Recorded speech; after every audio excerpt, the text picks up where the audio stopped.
আজকে যাদেরকে আমরা ক্ষমতার মস্তদে আসীন করেছেন তারা জনগণের ভোটে কিন্তু নির্বাচিত নয়।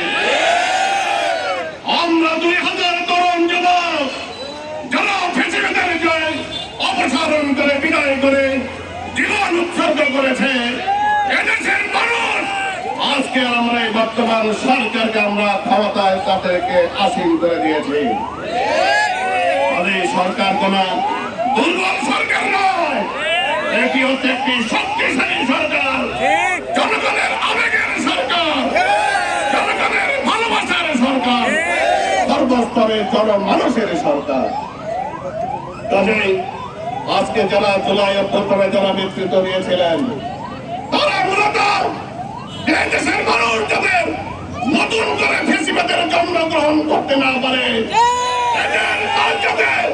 বৈষম্য মুক্ত বাংলাদেশ গড়ে ওঠে, এটাই ছিল আমাদের যুব সমাজের এবং জনমানুষের